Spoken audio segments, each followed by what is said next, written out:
tauhid adalah keamanan dari azab di akhirat, hidayah di dunia, dan penghapusan dosa. Kalau melihat kepada jawapan di sini, ada 3 faedah tauhid. 3 faedah tauhid. Okey.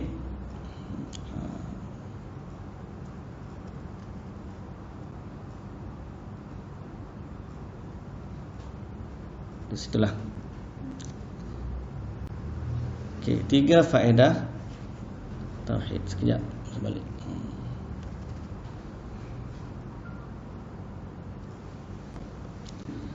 Faedah tauhid yang pertama adalah keamanan dari azab di akhirat. Okey, boleh tulis keamanan dari azab di akhirat. Itu faedah tauhid yang pertama. Yang kedua, mendapat hidayah di dunia. Mendapat hidayah di dunia. Yang ni yang kedua. Dan yang ketiga adalah penghapusan dosa. Ini yang ketiga. Yang ketiga adalah penghapusan dosa. Okey. So kalau kita tengok di sini ada 3 kelebihan faedah tauhid. Ada 3 faedah tauhid. Boleh ikut dah ni?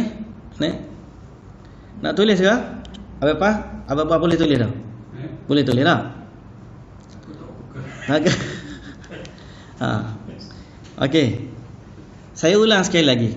Berdasarkan apa yang disebut di sini, okey, ada 3 kelebihan tauhid. Yang pertama,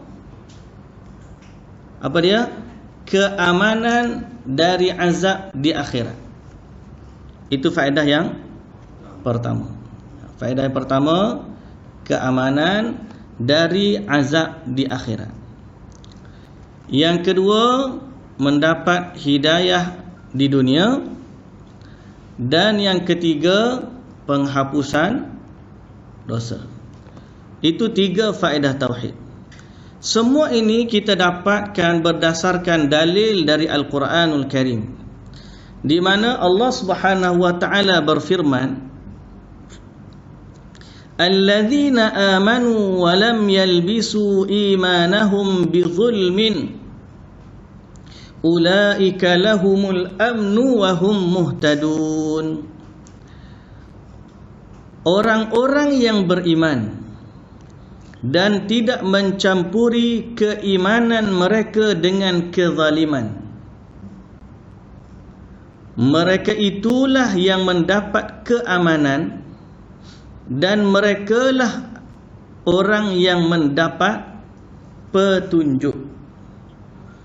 Okey, ayat Al-Quran surah Al-An'am ayat 82. Dan kezaliman dalam ayat ini bererti kesyirikan. Kezaliman itu kesyirikan.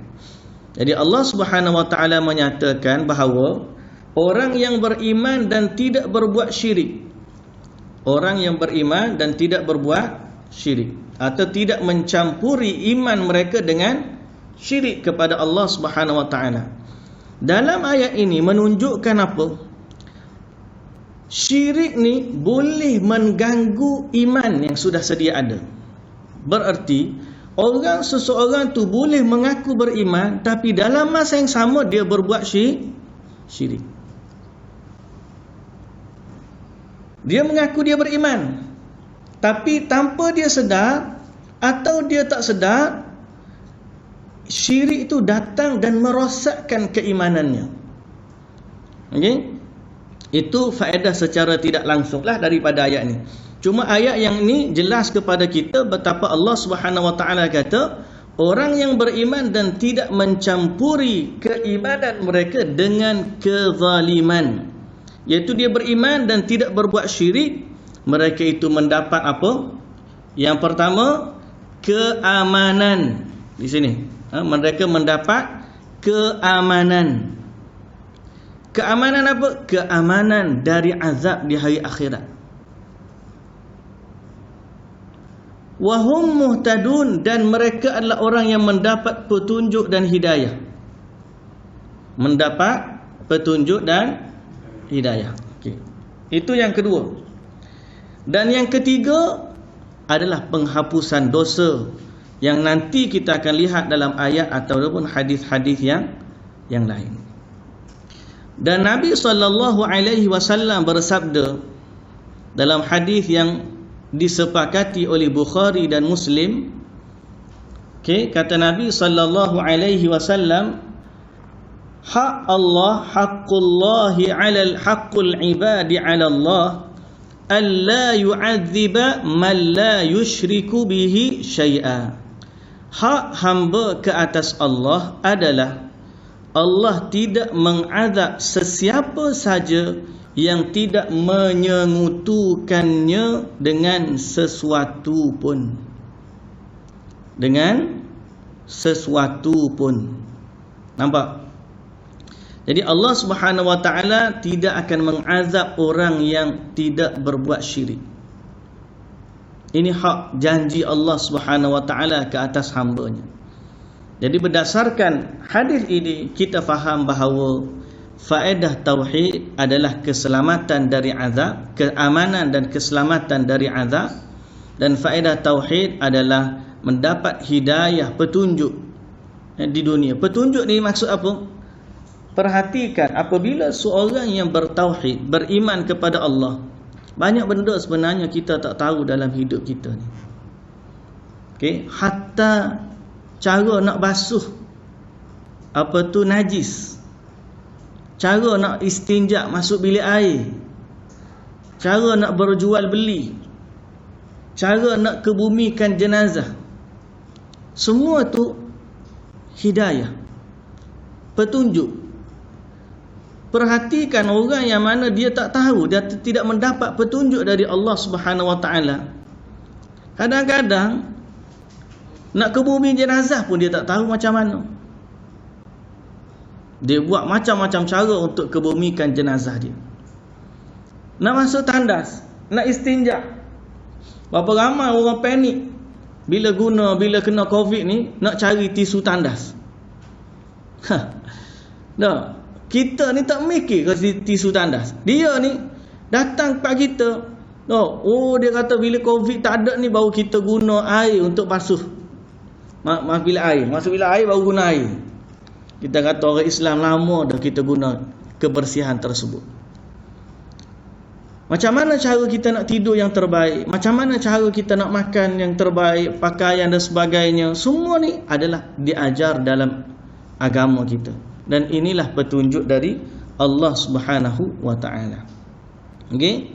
Jadi kita berharap agar Allah Subhanahu wa taala menjaga diri kita dengan tauhid yang kita ada di dalam hati kita. Baik, kita pergi kepada soalan yang seterusnya. Cepat kita ngaji kot ni. Kita memang tak perlu syarah panjang dah, tu faedah tu. Syurutu qabulil amal. Syarat-syarat diterima amalan. Syarat-syarat diterima amalan. Okey. Persoalan dia, kita terus baca yang Melayu yang. Apakah syarat-syarat diterimanya suatu amalan? Diterima, kenapa ada istilah diterima? Kerana amalan yang kita buat ni adalah persembahan. Dan satu persembahan kita mengharapkan dia diterima oleh orang yang kita persembahkan atau pihak yang kita persembahkan. Kalau kita buat tanpa berharap dia diterima, itu namanya syok sendiri. Kita buat ikut dia, lantak dia. Hatta kalau kita masak, kalau orang perempuan lah di dapur, kenapa dia masak? Sebab nak makan kan? Apa mungkin seorang wanita bila masak di dapur, dia fikir ikut dia lah. Yang penting aku masuk. Boleh makan ke tak boleh makan, itu nombor 2. Kalau jenis lagu tu kita panggil orang ni dia ada shock sikit dalam kepala dia lah. Ada orang gitu zaman lah ni. Masuk-masuk post dalam IG. Lepas siap masuk, tuang. Post dalam Facebook, buat live, sudah-sudah masuk, tak makan, buang. Tapi kalau kurang-kurang, masakan dia jadi, okey lagi. Ni tiba-tiba dia masak tu, jadi ke tak jadi, apa aku kisah. Tak masak, tak jadi pun tak apa. Logik ke tak logik? Kita kata tak logik. Dalam beramal, bila kita buat amalan, amalan kita ni satu persembahan kita kepada Allah. Amalan adalah satu persembahan kita kepada Allah Subhanahu wa taala. Apabila kita persembahkan amalan kepada Allah, maka kita nak amalan kita diterima oleh Allah Subhanahu wa taala. Dan datanglah syarat bagaimana atau apakah syarat Allah nak terima amalan kita. Okey? Apakah syarat Allah nak terima amalan kita? Dan bagi orang yang Allah Taala terima amalannya, maka inilah orang yang Allah Taala bagi pahala. Dan Allah Taala masukkan nanti ke dalam syurga. Kalau Allah Ta'ala tak terima amalan, maka dia tidak akan mendapat pahala dan tidak akan mendapat syurga Allah Subhanahu Wa Ta'ala. Jadi penting untuk kita beramal setiap hari dalam hidup kita ni, kita buat sesuatu sehingga amalan kita diterima oleh Allah Subhanahu Wa Ta'ala. Baik, syarat-syarat diterimanya amalan di sisi Allah ada 3. Syarat yang pertama adalah beriman kepada Allah dan mentauhidkannya. Okey, syarat pertama pada sini beriman kepada Allah, kita gariskan sini. Okey.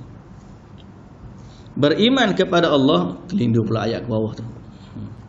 Beriman kepada Allah dan mentauhidkannya. Allah Subhanahu wa taala berfirman yang artinya sesungguhnya orang-orang yang beriman dan beramal saleh, bagi mereka syurga Firdaus sebagai tempat tinggal. Surah Al-Kahfi ayat 107. Surah Kahfi surah nombor berapa? 18. Surah nombor 18. Okey. Hari ni tak tulis langsung apa. Pakai ada nota di sini dah. Nanti kita ajar apa lagu mana. Kanan nampak dekat tu. Nampak? Tak juga. Tengok kat telefon.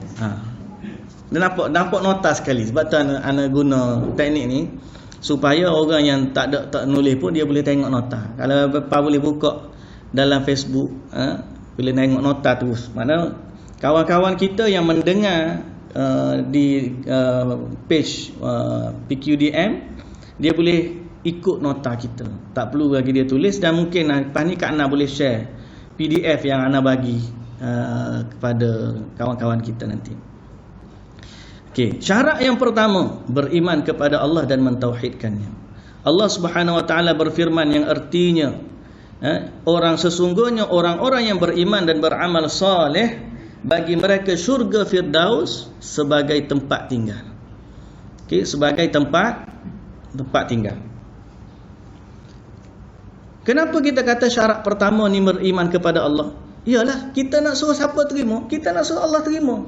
Kalau dia tidak beriman kepada Allah, tiba-tiba nak suruh Allah Ta'ala terima. Nah, orang putih kata apa? Orang putih kata apa? What the hell? Dia kata, apa kehenya kalau orang Perak kata. Dia beriman kepada Allah. Dia tidak beriman kepada Allah. Lalu bila beramal, nak suruh Allah yang terima amalan dia. Dia kerja dengan jabatan lain. Lepas tu bila dia buat kerja, dia suruh kita bayar gaji dia. Logik ke tak logik? Tak logik. Maka syarat yang pertama mesti beriman kepada Allah Subhanahu wa taala. Nabi sallallahu alaihi wasallam bersabda, "Qul amantu billahi tsumma istaqim." Katakanlah aku beriman kepada Allah dan kemudian beristiqamahlah. Maknanya sebelum kita istiqamah, kita mesti mendahului dengan keimanan.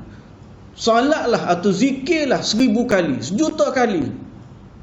tiba-tiba dia kufur kepada Allah, maka dia tidak ada, dia derma. Orang ada jutawan pak kita ni, bukan kita di dunia ni. Kalau kita tengok Ustaz Abid Liu tu, banyak dah derma dia. Tuan-tuan tahu tak, Bill Gates ada foundation yang derma dia berbilion. Bill Gates, orang yang dulunya terkaya di dunia, lah ni hidup sebagai orang biasa, dia ada foundation, nilaian dia berbilion ringgit. Jackie Chan, pelakon yang hebat semua kita tahu, kaya, ada foundation ratusan juta ringgit. Dia buat yayasan charity. Orang Kristian kadang-kadang dia punya charity lagi banyak daripada kita. Sekarang ni bila dia buat macam tu, siapa yang nak terima amalan dia? Siapa yang nak bagi pahala kepada dia? Kalau dia tak beriman kepada Allah dan beriman kepada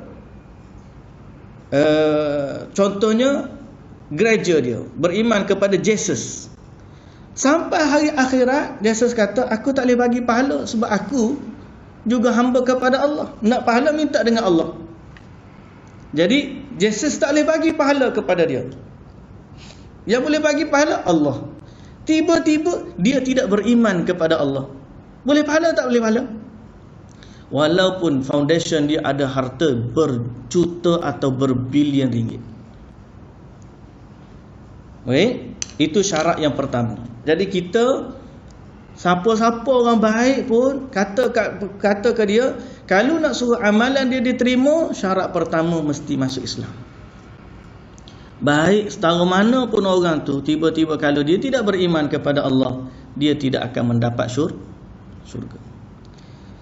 Yang kedua, ikhlas, iaitu beramal kerana Allah tanpa riak dan sum'ah. Beramal atau ikhlas kerana Allah, itu beramal tanpa riak dan sum'ah.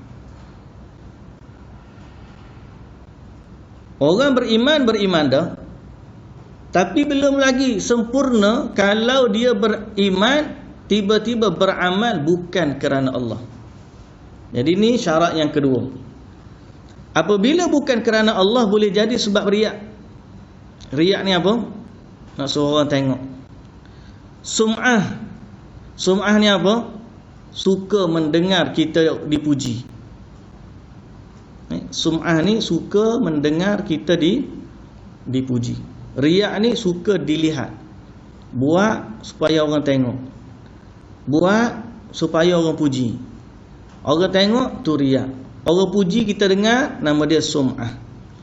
Allah Subhanahu wa taala berfirman yang artinya, maka sembahlah Allah dengan memurnikan ketaatan kepadanya. Dengan memurnikan ketaatan kepadanya, yakni ikhlas ni murni. Murni ni maksudnya kita tidak kongsi dengan yang lain. Itu makna ikhlas. Buat tu hanya semata-mata kerana Allah, tidak kongsi dengan yang lain. Bukan makna aku buat ni kerana ada sebab lain, sebab nak tunjuk orang tu, sebab aku ikhlas, cuma dalam masa yang sama tu nak suruh orang tu tengok. Maknanya apa? Dia ada kongsikan dengan yang lain. Ikhlas ni hanya kepada Allah. Yang ketiga, mesti sesuai dengan ajaran Rasulullah sallallahu alaihi wasallam, kerana Allah Subhanahu wa taala berfirman yang artinya wa ma atakumur rasul, dan setiap yang Rasul berikan kepada kalian ambillah, dan setiap yang baginda larang maka tinggalkanlah. Okey. Dan Nabi sallallahu alaihi wasallam bersabda, barang siapa yang mengerjakan suatu amalan yang tidak ada perintahnya dari kami, maka dia tertolak. Saya ingat perkara ni sudah banyak dibincangkan dan kita tidaklah ambil masa banyak untuk mengulanginya. Cuma kita boleh faham konsep dia, agama ni milik Allah, Dan hanya Allah Ta'ala, apa yang Allah Ta'ala suka dan apa yang Allah Ta'ala redha telah pun Allah sampaikan kepada kita melalui wahyu. Dan Nabi SAW dengan penuh amanah telah menunaikan amanahnya, sehingga apa yang Allah Ta'ala suka dan apa yang Allah Ta'ala redha telah pun disampaikan sepenuhnya oleh Nabi SAW. Jadi kalau kita nak pahala, ikutlah petunjuk yang sudah diajarkan. Kalau tidak, maka kita buat lari daripada skema. Saya suka bagi contoh, kita buat karangan. Cikgu minta 350 perkataan. Kita pergi bantai 500 perkataan. Cuma satu je masalah. Apa dia? Hak cikgu minta lain, hak kita buat tajuk lain. Boleh tak kita kata, cikgu, saya buat 500 patah perkataan, lagi banyak daripada yang cikgu nak. Cikgu nak 350 perkataan. Tapi satu je masalah, tajuknya salah. Agak-agak boleh markah ke tak boleh? Agak-agak lah. Kita kata, lah ni pun kita tahu dah. Tak usah tanya cikgu, tak boleh markah. Pasal apa? Sebab luar daripada yang diminta. Amalan ni Allah dah perintahkan, Allah dah ajar kepada kita melalui Rasulullah SAW. Jadi kita buat ikut skema, lari daripada skema, maka tidak ada pahala. Dan inilah yang Nabi SAW kata, man amila amalan laisa alaihi amruna fahuwa raddun. Siapa yang buat amal tidak ada perintah daripada kami, maka amalan tersebut ditolak. Okey? Hadis riwayat Imam Muslim. Baik, kita pergi kepada yang seterusnya. Syirik. Masuk bab syirik pula. Okey. Masuk bab syirik.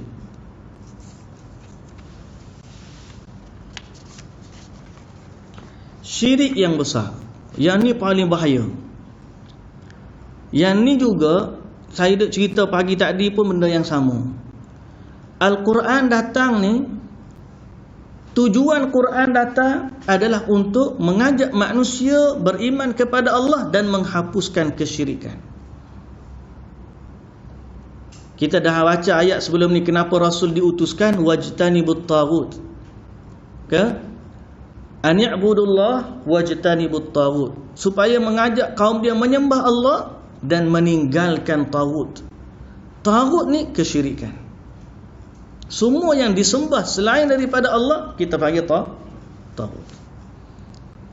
Dan kita sebagai umat Islam mesti ada rasa takut sangat kepada syirik ni. Kenapa? Karena kita akan belajar tentang betapa bahayanya syirik.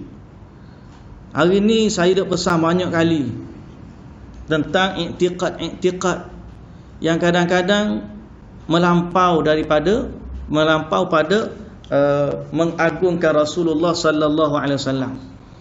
Isu viral sekarang ni, sehari dua hari ni, oleh kerana sekarang mula Maulidur Rasul, dia ada buat maulid sale, jualan sempena maulid, itulah topi capal dia.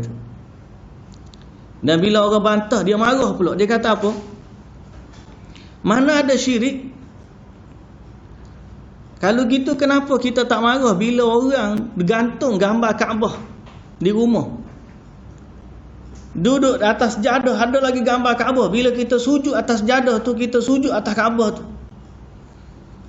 Tak kata pula syirik. Tiba-tiba bila orang ambil gambar lambang capal untuk mengingatkan mereka kepada Rasulullah sallallahu alaihi wasallam, tiba-tiba dia kata syirik. Kita kata apa? Pertama, kita takut kepada kesyirikan.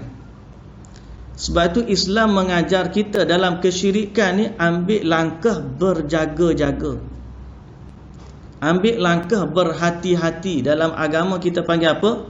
Sadduz zara'i'. Sadduz zari'ah. Sadduz zara'i' ataupun sadduz zari'ah. Tulis bahasa ni, saddu al-zari'ah. Saddu al-zari'ah. Sadduz zari'ah. Sadduz zari'ah ni maksud dia, okey, langkah berjaga-jaga. Langkah berjaga-jaga. Ataupun saya suka guna juga selangkah ke hadapan. Selangkah ke depan. Kita tahu benda tu syirik dan kita nak selangkah ke hadapan. Okey? Sebagai contoh, saya tunjuk sini kat gambar. Okey, kita nampak besar sikit. Dekat skrin tu nampak besar sikit. Okey, nampak ni Sadduz zari'ah. Anak nampak tak? Boleh baca? Kecil kan kata tu? Apa? Selangkah ke hadapan. Selangkah ke hadapan. Sebagai contoh, kita Islam larang kita menyembah patung berhala.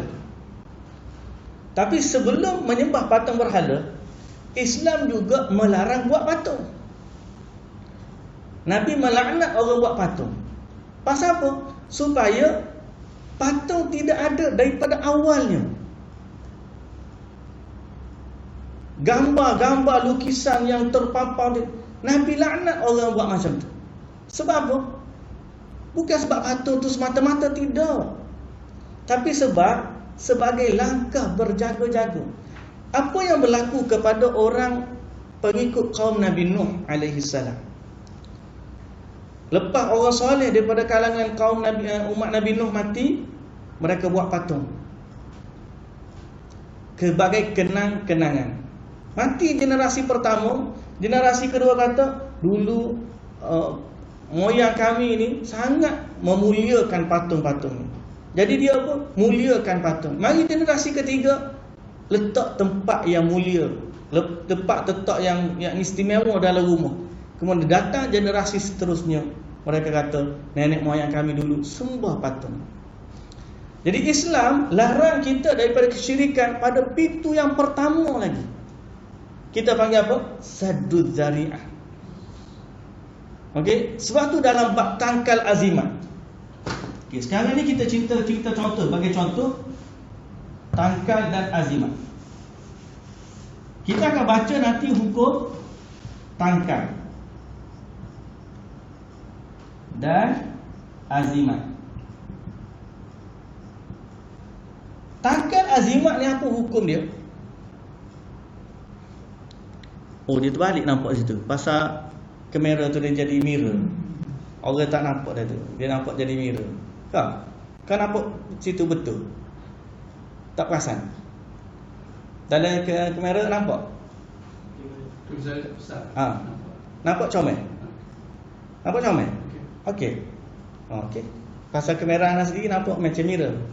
Tapi kalau situ okey lah. Tangkal dan azimat. Kalau kita belajar hukum tangkal dan azimat, apa hukum tangkal dan azimat guna ayat Quran? Okey, tangkal dan azimat ni ada dua. Satu, guna mentera. Mentera ataupun simbol. Gambar korok lah, apa semua, betul. Satu lagi tangkal ada guna ayat Quran.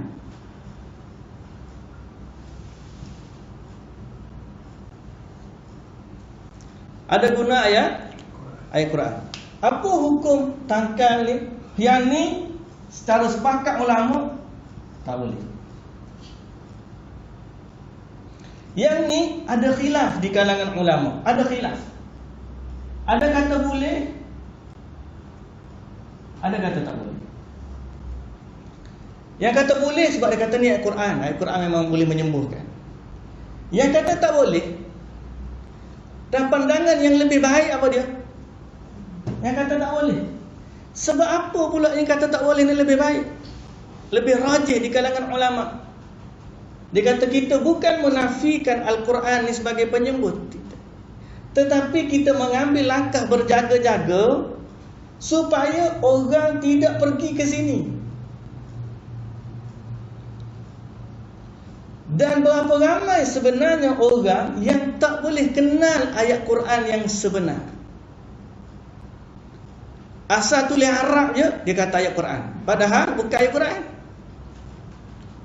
Nah, jadi sebab tu ulama mengambil pandangan ni, tidak boleh guna tangkal azimat walaupun dalam ayat Quran. Kerana bimbang masyarakat tak boleh nak bezakan antara ayat Quran dengan mentera. Dan kadang-kadang walaupun ayat Quran, tawakal mereka kepada tangkal lebih besar daripada ayat Quran sendiri. Kalau betul nak kena ayat Quran, baca ruqyah. Tapi bila dah tulis, letaklah poket, ikatlah pinggang. Jadi dia ingat ayat Quran kan, ingat kata tangkal. Dia ingat kata tangkal tu. Sebab tu dalam bab akidah, kita kena ambil langkah berjaga-jaga. Sebab kita sangat takut kepada syirik ni. Kita takut kepada syirik. Boleh? Menarik juga, boleh nulis lagu ni. Nota boleh share, gambar boleh tengok, tulisan boleh nampak. Logo pun dah ada dah, alhamdulillah. Baik, saya kecilkan gambar saya. Gambar tak penting, nota tu lebih penting lagi. Kalau kita tak nulis, kita guna yang kecil je. Soalan yang pertama dalam bab ni, apakah dosa terbesar di sisi Allah? Jawapannya, dosa yang terbesar adalah menyekutukan Allah Subhanahu wa taala. Dosa paling besar adalah dosa syirik. Dalilnya adalah firman Allah Taala yang artinya, wahai anakku, ya bunayya la tusyrik billah inna syirka la zulmun azim. Sesungguhnya syirik adalah kezaliman yang sangat besar. Surah Luqman, surah nombor berapa? Surah Luqman? Saya bak nombor ayat lemah sungguh. Ada sini senarai index ayat.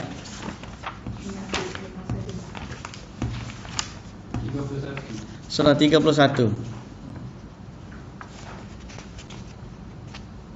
Terada hafal, tapi tak jadi. Ni ada indeks ni. Nanti saya bagi sini. Okey. Surah Luqman, surah 31.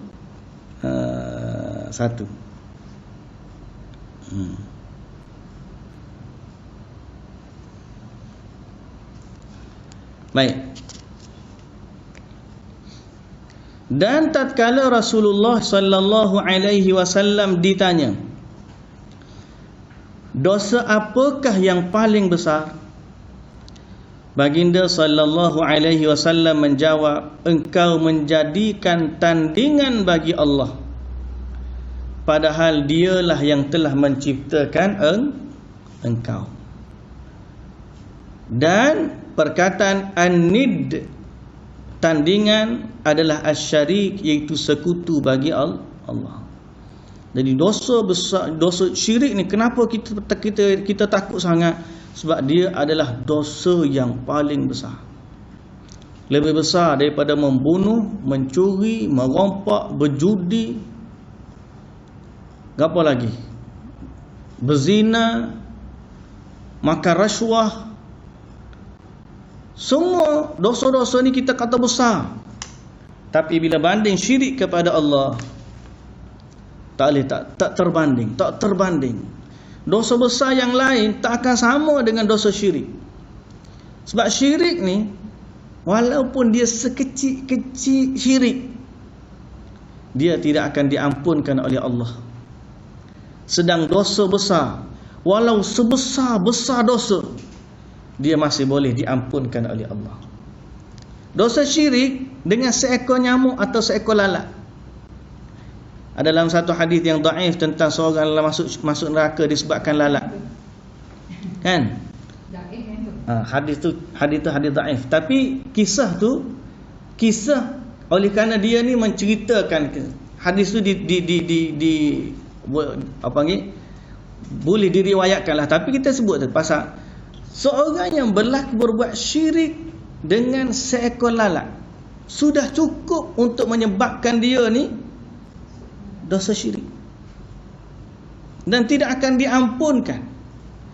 Cerita Barsisa, pada dengarkan cerita Barsisa, seorang salih yang difitnah syaitan nak goda dia siapa tak mampu, akhirnya dia nyamar jadi orang soleh, syaitan dia nyamar, kemudian syaitan buat ibadat siapa Barsisa kasa dia ni tak hebatlah, tapi akhirnya dia mati dalam keadaan kepala dia tunduk kepada syaitan. Tunduk gitu ya. Syirik walau sekecil-kecil, seorang tu tak usah kata patung dia besar, dia ada satu patung je. Kalau zaman Umar dulu cerita, dulu aku ada patung daripada biji kurma, buah kurma tu dia okey, saya pergi ke China, pergi kat kilang jet jet ke jet apa tu, hijau, batu hijau, jet pergi kat kilang jet tu, dia pun jual, ada satu dia panggil patung gapo. Patung tu kalau kita simpan dalam poket kita, dalam rumah kita, maka patung tu boleh bawa kekayaan kepada kita. Orang Cina kan dia percaya gitu. Benda kecil je, tak usah kata benda besar, benda kecil je, orang tu bawa, dia simpan dalam poket dia dan dia iktikad perkara tersebut. Syirik lah, sudah cukup untuk menjadikan dia syirik. Yang tu saya kata, kadang-kadang kita ada ingat syirik ni boleh berlaku dengan bentuk patung. Tak. Kalau kita dalam rumah kita ada keris tu kita anggap keris keramat, dan keris tu boleh memberikan manfaat dan mudarat kepada kita, sudah cukup untuk jadi syirik. Syirik boleh berlaku dengan benda kecil dan dosa dia sangat besar. Sedang maksiat, walaupun dia dosa besar, dia bunuh juta orang, tiba-tiba dia beriman kepada Allah, sampai hari akhirat dia masih boleh mengharap kepada keampunan Allah. Jadi sebab tu dosa besar tak terbanding. Marilah dosa besar mana sekalipun tidak terbanding dengan dosa syirik. Dan inilah yang Allah Ta'ala sebut dalam Quran dan Nabi SAW sebut dalam hadis. Soalan yang kedua dalam bab ni, ma huwa syirkul akbar? Asyirkul akbar huwa sarful ibadati lillah li ghairillah ka du'ai ghairillah wal istighathati bil amwati awil ahya'il ghaibin. Qala Allah Ta'ala wa'budullaha wa la tusyriku bihi syai'a. Wa qala sallallahu alaihi wasallam min akbaril kabair asyirku billah. Apakah syirik besar itu? Syirik besar adalah memalingkan ibadah untuk selain Allah. Syirik besar adalah memalingkan ibadah untuk selain Allah. Bahasa mudah kita kata, apa yang menjadi milik Allah, kita beri kepada selain Allah. Kita kongsikan hak Allah padanya. Hak manusia kita boleh kongsi, tak ada masalah. Kita tak panggil syirik bila kita kongsi hak manusia. Kita naik kereta, kongsi sama-sama, kongsi kereta. Awak syirik. Syirik. Ataupun seorang isteri dia kata kepada suami dia, awak abang menduakan saya. Mendua tu kalimah bahasa syirik lah dari sudut bahasanya. Awak menduakan saya, awak syirik, berbuat syirik pada isteri. Kita tak panggil syirik pada hak manusia. Okey? Ataupun kita nasi sebuku kita kongsi dua orang, tak ada masalah. Tapi bila hak Allah tidak boleh dikongsi dengan sesiapa pun. Apa yang menjadi milik mutlak Allah tidak boleh diberikan kepada sesiapa pun selain Allah. Kalau bagi juga, dia akan jadi syirik. Kenapa kita kata orang yang sembah patung tu berbuat syirik? Sebab dia menyerahkan ketaatannya, dia menyerahkan tawakalnya, dia meletakkan pergantungannya, sesuatu yang menjadi hak Allah kepada patung. Jadi syirik. Jadi sekarang ni isu dia bukan masalah apa yang kita sembah. Dia boleh jadi apa yang orang tu sembah untuk berbuat syirik. Boleh jadi patung, boleh jadi salib, boleh jadi pokok, boleh jadi batu, boleh jadi lambang. Dengan sekadar lambang, dia tak kisah. Boleh jadi kubur, dia tak kisah apa yang orang tu sembah. Tetapi isunya ialah dia menyerahkan sesuatu yang milik Allah kepada selain Allah. Itu isu dia. Syirik ni isu ialah apabila seorang memalingkan ibadah yang menjadi hak Allah kepada selain Allah. Bukankah kita dah belajar sebelum ni tauhid uluhiyah yang kita panggil sebagai tauhid ibadah? Di sinilah kunci dianya. Kenapa ulama bahagi kepada 3? Okey. Saya sebut sekali lagi, kita tengok di papan putih. Awak boleh nulis, minat lalu nulis berapa? Boleh nulis, tak lalu kalau nulis ni. Okey. Tapi papan putih kita jadi kecil sekat ni lah. Okey, tengok sini Tauhid dulu kita ngaji. Okey, saya tinggikan lagi, boleh sampai sini ni.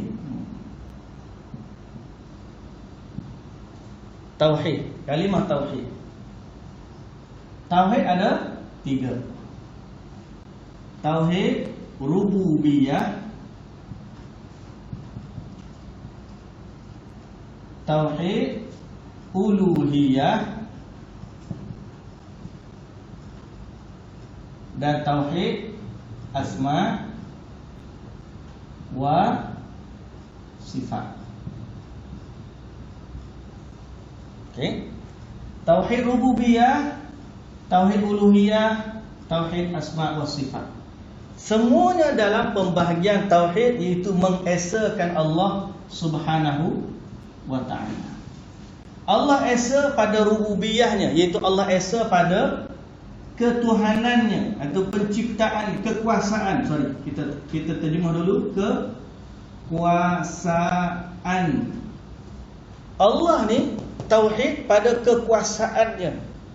Yang mencipta langit hanya Allah, yang mencipta bumi hanya Allah, yang mencipta gunung, air, kita berrezeki hanya Allah. Kuasa ketuhanan hanya Allah. Esa Allah pada kuasa Tuhan. Yang kedua, asma wa sifat. Apa yang menjadi nama dan sifat bagi Allah hanya ada pada Allah. Nama dan sifat. Seperti Maha mendengar, hanya Allah mendengar seperti mana Allah. Maha melihat, hanya Allah melihat seperti mana Allah. Maha bijaksana, hanya Allah yang bijaksana seperti mana Allah. Tidak ada yang setanding dengan Allah. Yang tu tauhid, esa Allah pada sifatnya. Yang kunci paling utama adalah tauhid uluhiyah. Tauhid uluhiyah ni maknanya apa? Tauhid penyembahan. Kita hanya menyembah Allah. Tauhid penyembahan.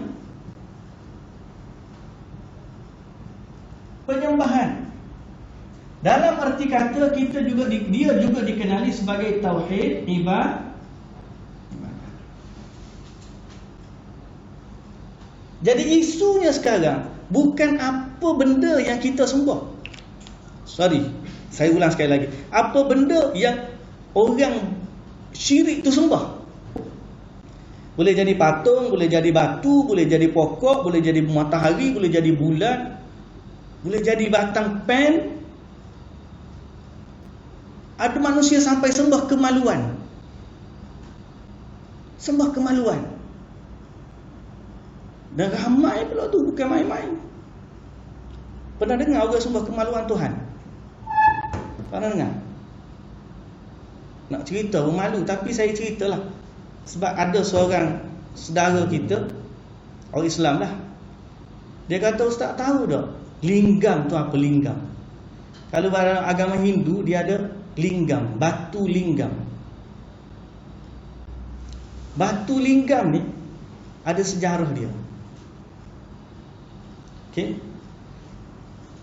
Dia punya simbol mesti ada satu batang batu tegak, kemudian satu batu lepel yang ada lubang tengah. Kemudian disarungkan. Okey. Baca sejarah, minta maaf saya bagi tahu. Padahal ni tak nak tulis lama-lama. Orang Hindu ni dia bagi tahu, orang kita orang Islam, cuma dia ni orang asal itu panggil Mamat lah. Dia bagi tahu, Ustaz tahu tak linggam tu apa? Saya kata saya pun tak tahu mula-mula. Dia kata cerita dia asal ni dekat MRM pun pernah keluar cerita ni. Dia kata satu hari Tuhan ni turun ke bumi. Dia turun ke bumi nak tengok hamba dia. Lepas tu dia pergi satu tempat yang mana ada wanita-wanita cantik, tapi tak ada penjaga. Tuhan dia ni tergoda sampai akhirnya dia bersama dengan wanita-wanita tadi. Tengok, Tuhan zina dengan. Ni pemikiran dia. Bila tu Tuhan pun naik ke langit. Dalam perjalanan Tuhan ke langit, Tok Sami yang jaga perempuan-perempuan tadi, dia balik tengok semua wanita-wanita tadi kena buat khianat.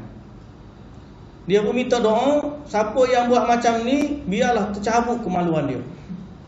Jadi Tuhan orang tengah naik ke langit tu, cabut kemaluan Tuhan, jatuh ke bumi.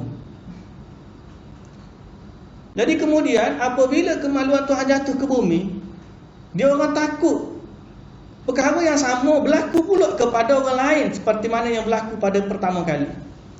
Jadi Tuhan perempuan pun berbaik hati, turunkan kemaluan dia ke bumi untuk menenangkan kemaluan Tuhan lelaki tadi.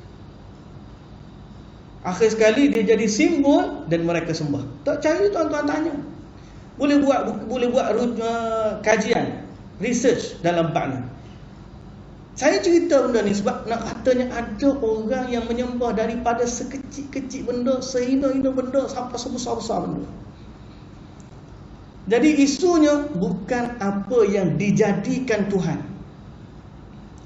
Isunya ialah apa yang kita persembahkan. Ibadah, penyembahan. Sekarang ini apa erti syirik? Apabila kita serahkan sesuatu yang menjadi milik Allah kepada selain Allah, jadilah syirik. Sebab tu kita kata isu dia, kenapa kita bimbang capal boleh jadi syirik? Sebab di situ adanya tawakal. Okey, di situnya ada i'tiqad memberi manfaat dan memberi mudarat. Kenapa orang kata gambar Kaabah tak ada isu? Tak ada orang pun dalam dunia hari ni, kita pergi rumah orang, kita kata selagi gambar Kaabah tu ada rumah aku, rumah curi tak masuk. Tak ada orang kata gitu. Kita ada gambar Kaabah dekat sejadah kita. Gambar Kaabah kita masuk dalam mesin basuh, kita basuh sejadah, kita tak ada kata apa. Pasal apa? Kita tahu itu hanya gambar, tak ada makna bagi kita. Melainkan betul-betul hanya perhiasan. Tapi berbeza dengan capal. Capal ni ada i'tiqad, ada keyakinan. Siapa yang ada capal ni, dia ada kebaikan, tidak ditimpa mudarat, rumah jadi baik, hubungan suami isteri makin rapat. Itu semua adalah nilai penyembahan yang sepatutnya i'tiqad kita, perkara tersebut hanya ada pada Allah, dan kita hanya bergantung kepada Allah. Kalau buang lambat capal, buat mari benda lain. Okey. Orang Kristian dia ada salib. Gi dekat orang kena rasuk, bawa salib dia, tunjuk salib. Tunjuk salib akhir sekali. Maka dia i'tiqad dia pada salib tu. Buang salib. Saya kata pen, marker, outline hak ustaz guna dalam kuliah. Kita pun tak ada rabin, ustaz guna kuliah ni, mati ustaz. Lepas tu orang tengok pen ni ada berkat ni, pada ustaz guna dulu. Orang kena rasuk, bawa pen ni tunjuk. Kalau kamu rasa pen ni boleh memberi manfaat dan kamu bergantung harap pada dia, maka itulah syirik. Okey? Tak usah kata pen lah. Pergi ambil sorak janggut ustaz. Ambil sorak dia janggut ustaz, letak janggut ustaz. Usap malam-malam ustaz janggut. Janggut ni, kalau kita ada janggut ni, curi tak masuk dalam rumah kita. Siapa yang letak minyak wangi pada janggut ni, dia mendapat keamanan dunia akhirat. Syirik walaupun dengan seurat janggut. Sebab isu dia bukan apa yang kita jadikan atau dia jadikan sebagai persembahan, tapi apa yang kita persembahkan kepada dia. Pasal apa? Yang kita persembahkan itu adalah milik Allah. Milik Allah. Nilai tawakal kita, pengharapan kita, minta kebaikan kita, nak lari daripada keburukan. Apa yang kita di sinilah dia nilai penyembahan, dan kita panggil tauhid uluhiyah. Jadi kita bukan anti capal. Kalau betul benda tu daripada Nabi, kita pun sayang. Tapi sekarang nak kata dia betul daripada Nabi pun dah masalah dah. Andai kata betul sekalipun, yang kita marah bukan capal tu, apa yang kita persembahkan. Ada orang yang mempersembahkan keyakinan dia yang sepatutnya menjadi milik Allah, dia persembahkan kepada capal. Okay? Sebab tu kadang-kadang kalau tak ada simbol, boleh tak ada simbol. Dia percaya kepada Mahdi alam ghaib. Contohnya orang Syiah, dia percaya kepada Mahdi dia. Mahdi dia tu tak ada ghaib, tak ada, tak wujud pun. Tapi dia gabung-gabung, ya Mahdi duk minta dengan Mahdi dia. Benda yang tak wujud pun. Boleh tak berbuat syirik? Jadi juga walaupun sebenarnya benda tu adalah khayalan. Sebab bukan benda yang kita isu dia apa yang kita persembahkan. Boleh faham? Jadi kalau tiba-tiba ada orang dia menyembah sesuatu yang tak wujud. Dia menyembah sesuatu yang tak wujud. Memang tak ada. Nama apa? Ramayana kalau dah tiga orang. Patung Tuhan Ganesha, tubuh orang, kepala gajah, tak wujud pun.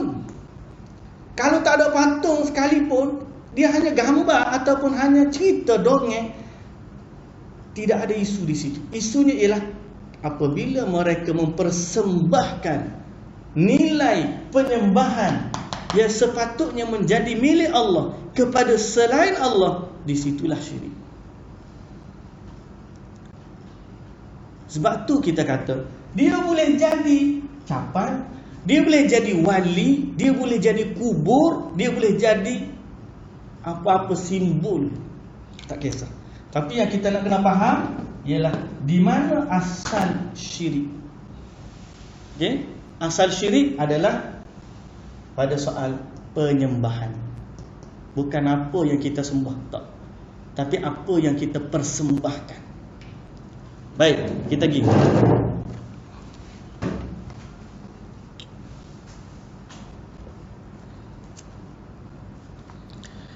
Syirik besar adalah memalingkan ibadah untuk selain Allah. Seperti berdoa kepada selain Allah. Doa ni milik siapa? Allah. Tiba-tiba dia pergi doa kepada selain Allah, syirik.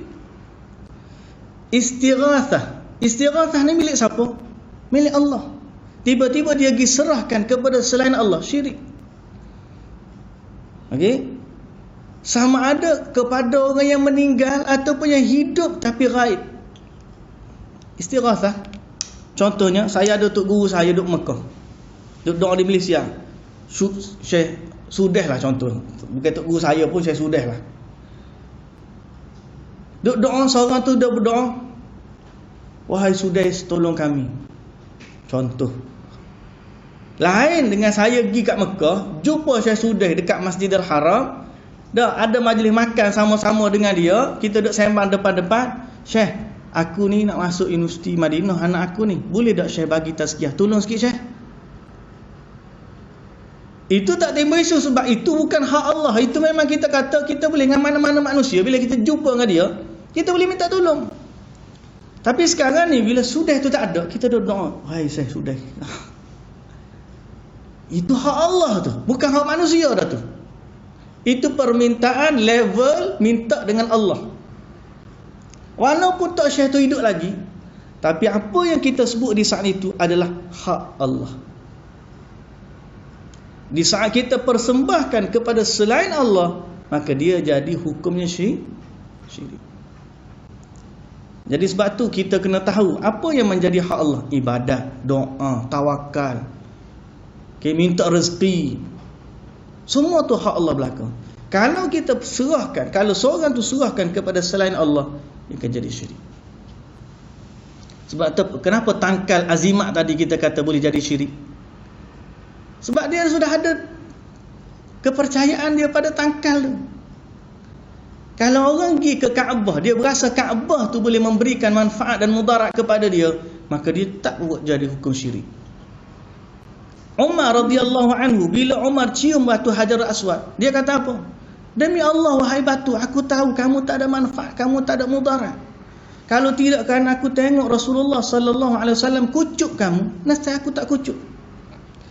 Tapi hati-hati, kalau seorang tu dia pergi ke Hajar Aswad, dia ada iktiqad apa yang dia bergantung kepada Allah, dia bergantung juga kepada batu Hajar Aswad, maka dia akan jatuh hukum syirik, walaupun yang dia sembah tu adalah batu yang mulia yang ada di Kaabah. Kalau tiba-tiba dia berdoa kepada Jibril, "Wahai Jibril, tolong aku," tetap saja dia jadi syirik. Pasal apa? Sebab isunya bukan Jibril, isunya apa yang kamu sembahkan. Di sini kuncinya kita faham tentang syirik. Sebab tu ulama bahagi tiga ni, tauhid ni, ulama bagi tiga supaya kita faham apa erti syirik. Syirik boleh berlaku dalam ibadah, syirik boleh berlaku dalam kekuasaan. Kalau orang tu kata, dalam dunia ni ada yang mencipta selain daripada Allah, maka dia syirik. Sebagaimana dia juga boleh berbuat syirik kalau dia kata ada nama dan sifat hanya Allah, milik Allah yang ada pada manusia.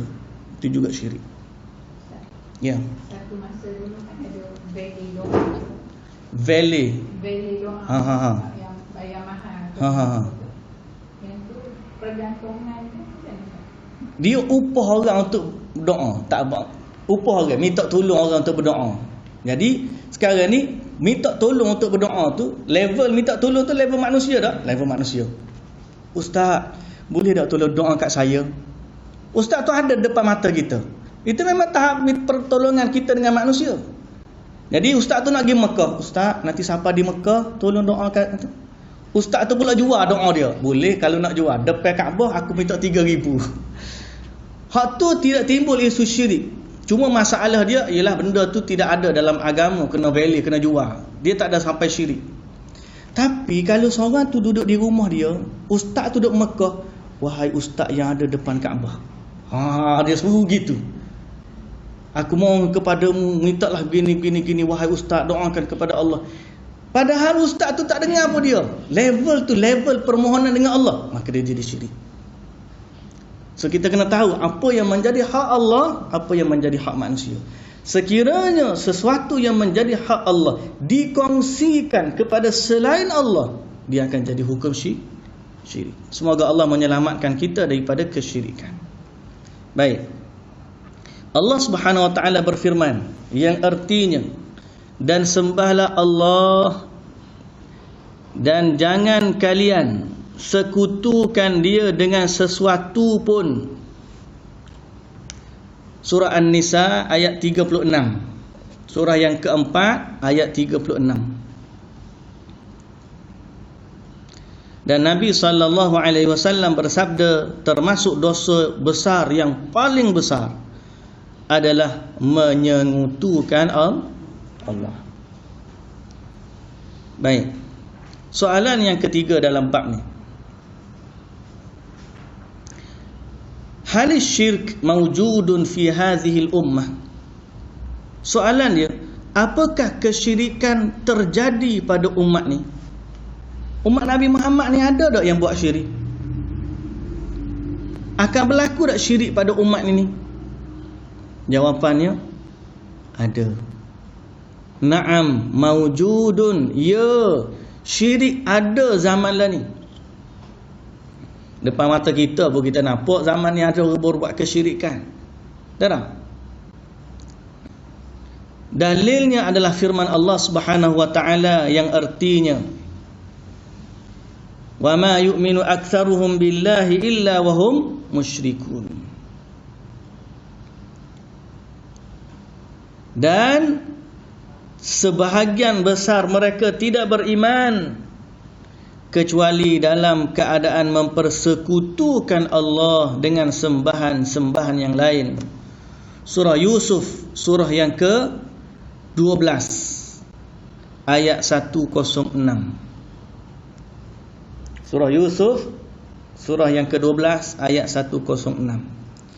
Dan Nabi SAW bersabda, la taqumus sa'atu hatta talhaqu qabailu min ummati bil musyrikin wa hatta tu'badul awthan wa hatta ta'budal awthan. Dalilnya Nabi SAW bersabda, tidaklah terjadi hari kiamat sehingga kabilah-kabilah dari umatku akan bergabung dengan kaum musyrikin, dan sehingga kabilah-kabilah itu menyembah berhala. Okey, menyembah berhala. Jadi Nabi kata akan tiba satu zaman kabilah-kabilah daripada umat Nabi akan jadi orang syirik, orang musyrik. Maknanya umat ni di zaman akhir zaman ni orang akan kembali kepada kesyirikan. Okay. Jadi kita bimbang, sebab tu kita bimbang. Jangan kata tak ada syirik tu, kita selama kita kata la ilaha illallah Muhammadur Rasulullah, maka kita tak akan jatuh kepada kesyirikan. Tak. Sebab tu kita kena bimbang dalam masalah syirik ni, sangat-sangat bimbang. Watak-watak orang seperti dia masuk dalam kepala anak kita, Santa Claus, watak-watak magician, watak seperti apa, cerita apa, Harry Potter, Lord of the Ring, cerita-cerita memang orang putih masukkan dalam minda budak-budak ni bahawa ahli sihir, watak-watak yang memiliki kekuasaan pelik-pelik. Kalau dia sekadar tengok cerita tu, dia tengok cerita je, hiburan. Tapi kalau dia yakin dan percaya, i'tiqad, ada sesuatu yang memiliki kuasa selain Allah, padahal benda tu tak wujud, hanya wujud dalam filem je. Tapi dia satu hari dia kata, Santa Claus, aku nak hadiah jugalah. Contoh, dia telah berbuat syirik. Itu bahaya. Itu bahaya. Sebab tu kita kata, jangan sekadar kita kata la ilaha illallah kita selamat dah. Kita kena doa, ya Allah, selamatkanlah aku daripada kesyirikan. Jom tuan-tuan tengok Nabi Ibrahim alaihissalam. Nabi Ibrahim ni nabi. Nabi Ibrahim ni dia nabi. Antara doa dia kepada Allah, apa tu? Rabbij'al hadzal balada aminan wajnubni wa baniya an na'budal asnam. Cuba tengok surah ni. Surah Ibrahim.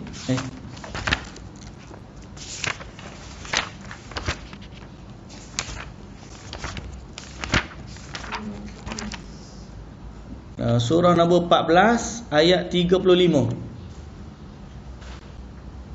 Surah 14 ayat 35. Nabi Ibrahim sendiri dia kata, Rabbij'al hadzal balada aminan. Wahai Allah, jadikanlah negeri ni, Mekah ni, negeri yang aman.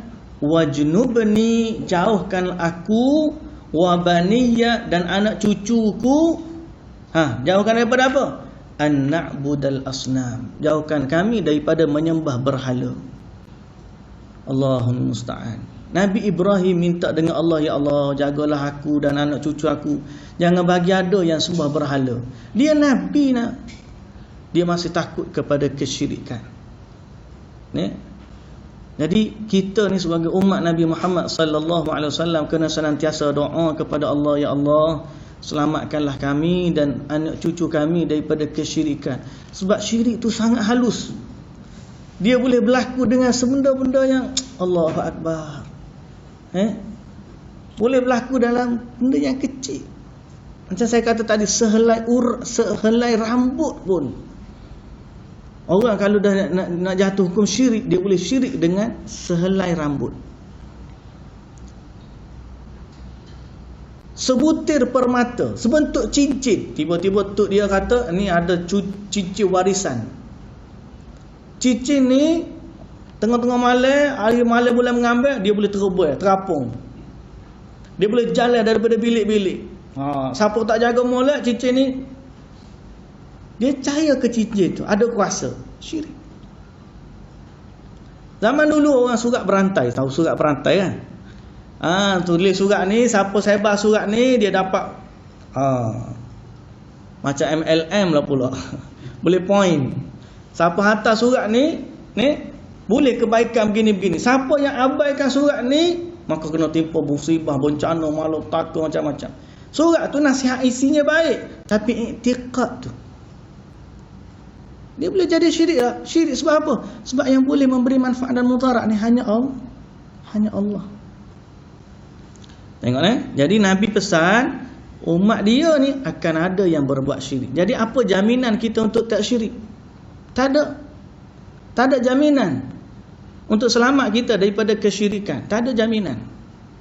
Oh, dia ni lahir, nama dia bin Fulan bin Fulan. Dalam IC dia warga negara, patut agama dia Islam. So dia ni confirm dah Islam. Jawapannya tidak. Tak ada jaminan seseorang tu selamat dari kesyirikan. Walaupun dia lahir sebagai seorang Muslim, ibu ayah dia seorang Muslim, dia hidup dalam negara Muslim, negara Islam, tidak ada jaminan selamat dari kesyirikan. Sebab tu kita sangat takut dan bimbang. Baik. Yang ada satu hadis tu yang Rasulullah kata dia tidak bimbang umat dia nanti sembah berhala. Kan ada tu yang saya tak ingat tu. Syirik kecil lah. Nabi SAW bila tanya, benda yang paling Nabi takut kepada umat dia, Nabi kata, benda yang paling aku takut kepada umatku adalah syirik kecil. Dia tak sedar pun dia sedang berbuat syirik. Syirik kecil. Itu bahaya dia. Okey? Tapi ayat yang hadis yang ni memang menyembah berhala sungguh memang dia takut semua berhala. Tapi isunya adalah takut kepada kesyirikan. Berhala tu hanya figure yang boleh jadi, selain berhala benda-benda lain. Yang paling utama yang ditakuti adalah syirik. Kita tak takut berhala. Berhala tu patung, tak ada apa pun. Malah Nabi Ibrahim dia hancurkan patung berhala tu. Dia tak takut pada berhala pada sifat patung dia takut pada sifat kesyirikan. Baik. Soalan yang seterusnya. Ma hukmu du'ail amwati wal ghaibin? Apa hukum berdoa kepada orang yang sudah meninggal dan tidak hadir? Ni banyak berlaku zaman kita ni. Sehingga kubur-kubur disujud padanya.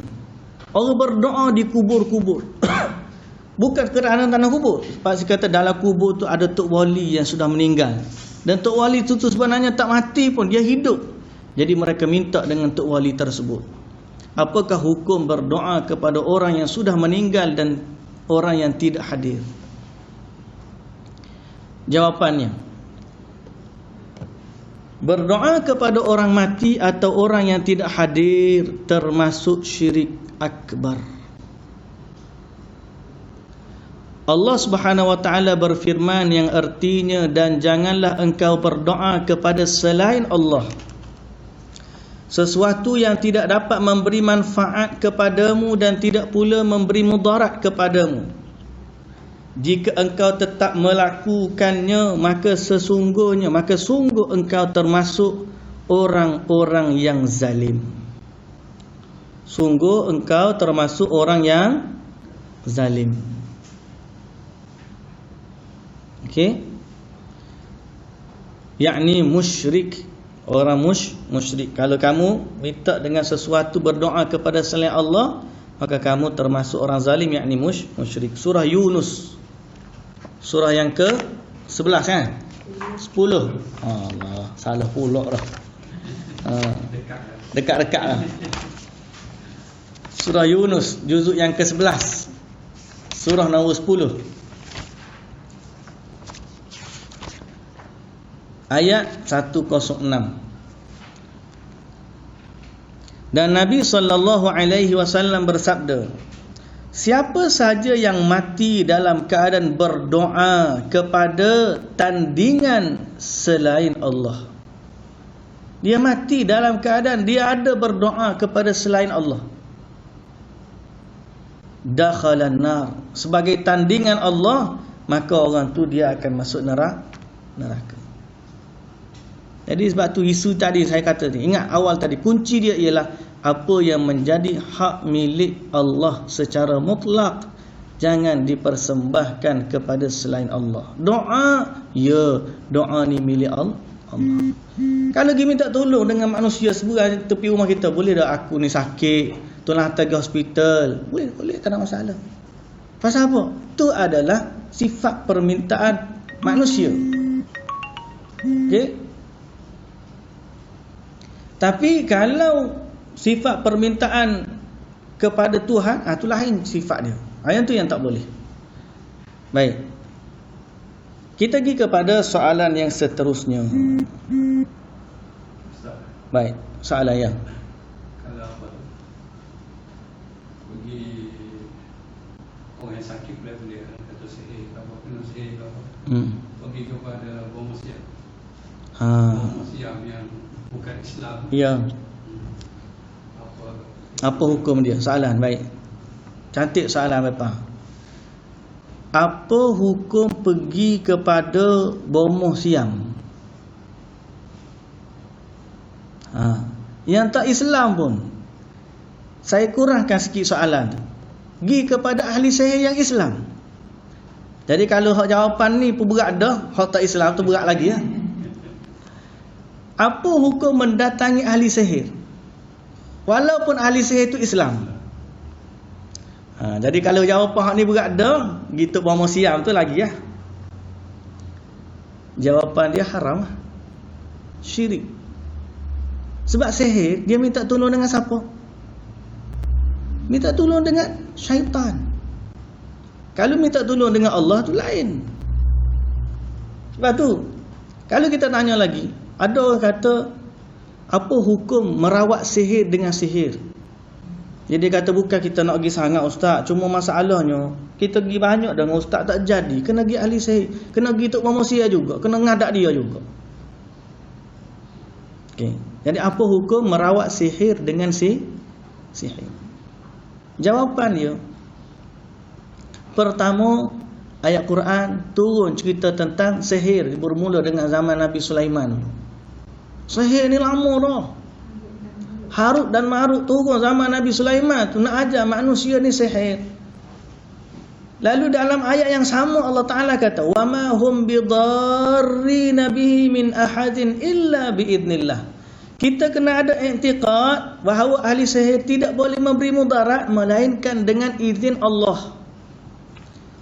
Jadi kalau dia i'tiqad sihir ni tidak boleh sembuh melainkan dengan sihir, dia telah salah pada i'tiqad dia. Mana ada sihir boleh sembuh dengan sihir tidak boleh sembuh hanya dengan sihir juga? Jawapan dia tak ada. Sebab sihir tu at the first place dia tidak akan berlaku melainkan dengan izin Allah. Okey? Ma hum bidarrina bihi min ahadin illa biidznillah. Yang kedua, bukankah Nabi SAW juga pernah disihir? Dan Nabi SAW ajar untuk bagaimana ruqyah daripada sihir. Jadi ada dah jalan dalam sunnah, dalam agama untuk rawat diri daripada sihir. So pernyataan orang yang kata tidak boleh, tak ada jalan merawat sihir melainkan dengan sihir adalah terbatal. Siapa yang pergi bertemu dengan ahli sihir, Nabi SAW kata, man ata kahinan aw arrafan fasaddaqahu, man ata kahinan fasaddaqahu bima yaqul faqad kafara bima unzila ala Muhammad, atau kama qala Nabi SAW. Siapa yang mendatangi dukun lalu dia percaya kepada apa yang dukun tu kata, dia telah kufur dengan apa yang diturunkan kepada Nabi Muhammad. Cuma masalah kalau kita ni, contohlah kita tak tahu, kita pergi, kita ingat dia ruqyah, rupanya sihir, lalu kita patah balik lah.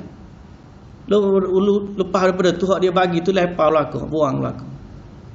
Pasal yang merawat guna ayat-ayat Quran, tapi ayat-ayat Quran tu memang tak ada contoh daripada Nabi, dan memang dari segi maksud pun memang tak kena langsung lah dengan tujuan merawat. Tapi kalau betul ayat Quran, okey lagi. Sebab kita menggunakan ayat Quran, wa nunazzilu minal Qur'ani ma huwa shifaa'un wa rahmatul lil mu'minin. Ibn al-Jauzi sebut, Ibn Qayyim sebut tentang wa nunazzilu minal Qur'an ma huwa shifa'. Minan di situ ialah min jinsi, daripada jenis Quran adalah rawatan. Jadi dia kata semua ayat Quran boleh digunakan sebagai rawatan. Sama ada kena makna atau tak kena makna, wallahu ta'ala alam, tapi mana-mana ayat Quran adalah rawatan. Cuma isu dia kerana ialah kadang-kadang iblis ni dia punya talbis, dia guna ayat Quran, dia ubah baris dia, dia buang huruf dia, dia tunggang terbalikkan ayat Quran, dia potong ayat Quran, kepala ayat lain, ekor ayat lain, yang mana akhirnya dia jadi satu abuse terhadap ayat Quran, dan itulah yang dikehendaki oleh syaitan. Dia jadi sihir juga walaupun kita nampak macam ayat Quran, tapi sebenarnya yang dia buat adalah abuse ayat Quran. Dia tak guna ayat Quran sebagaimana diturunkan, dan benda-benda gitulah yang disukai oleh syaitan. Orang tak tahu, dia akan rasa. Saya bukan kata masyarakat kita ni tidak ada satu kepakaran ataupun dia tidak membezakan antara bomoh, ahli sihir, ahli nujum. Dia semua ruqyah syar'iyah, dia semua letak atas nama bomoh. Tok bomoh tu boleh jadi ahli sihir, tok bomoh juga boleh jadi ruqyah, tok bomoh juga boleh jadi ahli nujum, tok bomoh.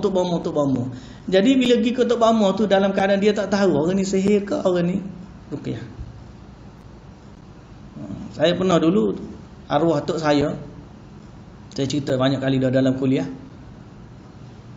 Arwah tok ni dia memang tak suka pergi hospital kampung lama lah. Jadi ayah saya pun bawa dia merawat macam-macam lah. Satu hari pergilah kita di PCB, satu tempat di PCB. Orang kata situ Tok Momo.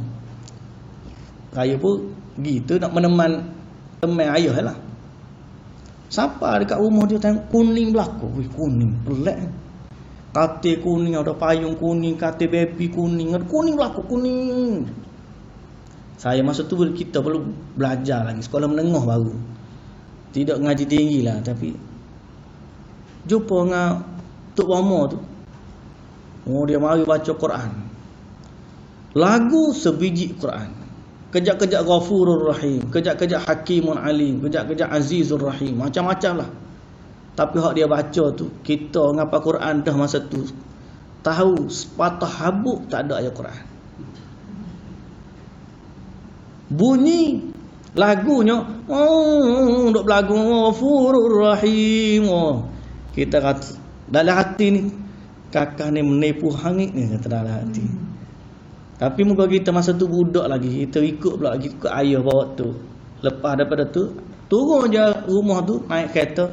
Saya kata kat abah saya, abah, Tok Momo tak tadi baca sepatah habuk tak ada ayat Quran. Ada bismillah mula-mula je. Lepas tu tak payah dia payah air tawar dia bagi pun buang belaka, tak payah ambil. Siapa? Sebab kita tak, masa tu kita tak boleh nak beza.